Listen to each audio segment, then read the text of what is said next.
दोस्तों आज की इस वीडियो में मैं आपको कुछ ऐसी कमाल की टेक्निक्स देने वाला हूं जिसको कि यदि आप फॉलो करेंगे तो आप कुछ भी बहुत अच्छे से याद कर पाएंगे, साथ ही वो आपकी लॉन्ग टर्म मेमोरी में बहुत समय के लिए सेव हो जाएगा।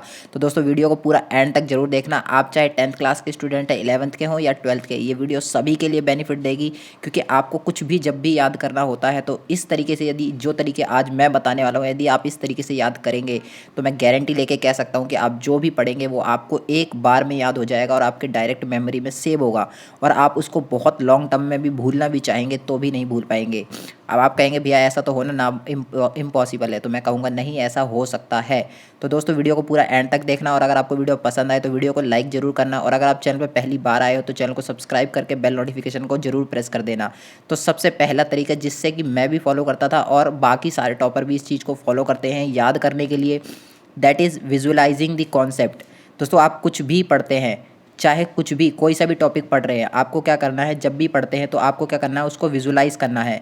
लाइक अगर मैं आपसे कहूँ कि अगर आपके मन में केला या फिर सेब या फिर अंगूर, तो दोस्तों आपके माइंड में सबसे पहले क्या चीज़ आई?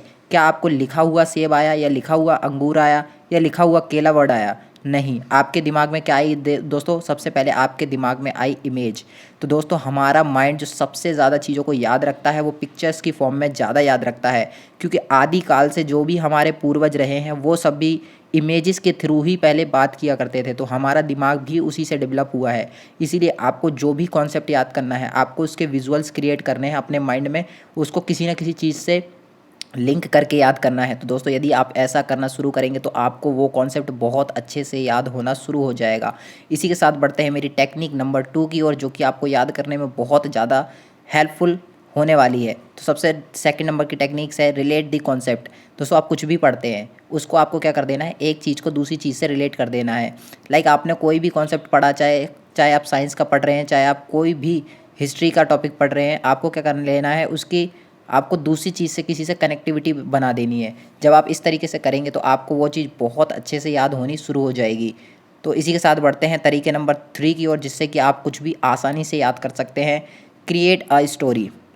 दोस्तों आप कुछ भी याद करना चाहते हैं, उसके लिए आपको ज़रूरी है जब भी आप पढ़ें तो आपको क्या करना है, उसकी एक स्टोरी क्रिएट कर देनी है। क्योंकि जब आप स्टोरी की फॉर्म में, लाइक अगर मैं एग्जांपल लूँ तो दोस्तों जब आप हिंदी की जब टॉपिक्स पढ़ते हैं, हिंदी के क्वेश्चंस पढ़ते हैं, तो आपको उसको एक बार पढ़ना पड़ता है, या आप उसकी समरी सुन लेते हैं और बाकी सारी चीज़ें आप खुद से बना करके लिख देते हैं। क्यों क्यों आप क्या, ऐसा होता क्यों है? ऐसा इसीलिए होता है गाइज़, क्योंकि आप उसको इस तरीके से याद करते हैं कि उसकी एक कहानी अपने माइंड में स्टोर कर लेते हैं, और फिर बाद में जब भी कोई रिलेटेड क्वेश्चन आता है उससे रिलेटेड, तो आप उसका उस क्वेश्चन का जवाब बहुत अच्छे से कर पाते हैं। तो सेम आपको हर एक चीज़ पे अप्लाई करनी है। आपको क्या करना है, कुछ भी याद करते हैं तो उसकी आपको स्टोरी फॉर्म में क्रिएट कर लेनी है, एंड उसके बाद आपको उसको याद करना है। एंड जो फोर्थ तरीका है जिससे कि आप कुछ भी आसानी से याद कर पाएंगे, that is speak it loudly. दोस्तों आप कुछ भी पढ़ते हैं, आपको क्या करना है, सबसे पहले तो उसको मन मन में नहीं पढ़ना है, क्योंकि जब आप मन मन में पढ़ते हैं तो आपका मन कहीं और ही चला जाता है, कुछ और ही विचारों में खो जाता है। तो इसीलिए आपको क्या करना है, जो भी पढ़े आपको उसको स्पीक, तेज़ तेज़ लाउडली बोल बोल करके पढ़ना है। यानी कि आपको उसको ज़ोर ज़ोर से लाउडली बोल के पढ़ेंगे, तो इससे आपका माइंड एक्टिव होगा, और उससे आपको जो भी पढ़ा हुआ होगा वो आपके डायरेक्ट माइंड में स्टोर होना शुरू हो जाएगा। तो दोस्तों आपको अगली बार से क्या करना है, लाउडली स्पीक करके पढ़ना है। एंड इसी के साथ फिफ्थ एंड लास्ट वे, जिससे कि आप चीज़ों को बहुत ही अच्छे से याद कर पाएंगे, that is teach to other.